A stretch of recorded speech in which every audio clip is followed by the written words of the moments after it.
আমাদের বিচারের দাবি একটাই, আসামিকে ঈদের আগে অ্যারেস্ট করতে হবে। কামালি মারছে, কামালের নাম বইলা গেছে। মানে আমাদের এমন ভাবে দেখা হয়েছে যেন এটা মার্ডার মামলা না।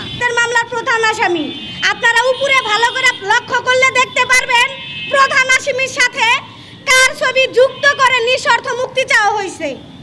আপনারা সুন্দর করে দেখতে পারবেন। আর উপরের ব্যক্তিটাকে আমার মনে হয় বলে দিতে হবে না। তো আমরা তার ধার পর্যন্ত গিয়েও কোনো বিচার পাইনি। আমরা তার পর্যন্ত গিয়েছিলাম যে ভাই আমরা এটার বিচার চাই। সে যদি অপরাধী না হয় তাহলে আপনারা বিচার করবেন, আর যদি অপরাধী হয় তাহলে বিচার করবেন। সে তো আমাদের ধানের শীষের কাণ্ডারি। আমাদের লিডার তারেক রহমান বলে গেছে যে অপরাধী যেই হোক তাকে দলে থেকে কোনো শেল্টার দেওয়া হবে না। তাহলে যার পেট ভাত জোগাড় করার ক্ষমতা নাই, দলে থেকে শেল্টার না দিলে সে কিভাবে 3.5 লক্ষ টাকাতে জামিন নিয়ে টাঙ্গাইল শহরে ঘোরাঘুরি করে? প্রশাসনের কাছে আমরা আসামির শনাক্ত করে জুতা পর্যন্ত দিয়ে আসছি, বাড়ি ঘর দেখিয়ে দিছি, ছবি দিয়ে আসছি, ফোন নাম্বার দিয়ে আসছি। তাহলে এখনো আসামি এলাকাতে চাষতলে বসে বসে কিভাবে চা খায়? আমাদের মূলত দাবি, আমরা যাদেরকে শনাক্ত করে দিছি তাহলে পুলিশ কেন অ্যারেস্ট করলো না? আমাদের বিচারের দাবি একটাই, আসামিকে ঈদের আগে অ্যারেস্ট করতে হবে। আমরা এই বিষয়টা নিয়ে এসপি মহোদয়ের কাছে 4 বার গেছি, কোনো ফলাফল পাইনি। থানায় ঘুরতে ঘুরতে আমাদের পায়ের তালাই শেষ হয়ে গেছে, তারপরে পুলিশের কোনো সাহায্য পাইনি আমরা। হসপিটালেও জীবিতই ছিল। কামালের নাম বইলা গেছে, তার গ্রুপ আছে আগে থেকেই বলতো, যতবার কামাল ডিস্টার্ব করতো এই আমার সেই নাইকারে নিয়ে শ্যামলিরে নিয়ে ততবারই আমার যা বলতো।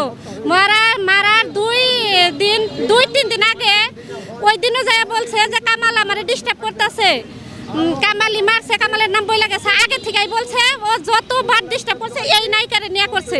এটা বাধা দেওয়ার কারণে কামাল মাইরে ফেলাই দিচ্ছে আমার স্বামীরে।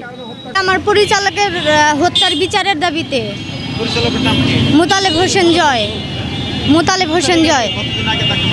8 মাস আগে মারা হয়েছে। আমরা অনেক জায়গায় বিচারের জন্য গেছি, কিন্তু আমরা বিচার পাই নাই। আমাদের মানে মূল্য দেওয়া হয় নাই। যতবারই আমরা বিচার চাইছি, মানে আমাদের এমনভাবে দেখা হয়েছে যেন এটা মার্ডার মামলা না, অন্য কোনো মামলা। আমরা গেলে বলছে বসেন, ব্যস্ত আছি, পরে, আজ না কাল, কাল না পরশু, এভাবে ঘুরায়, কিন্তু কোনো বিচার দেয় না।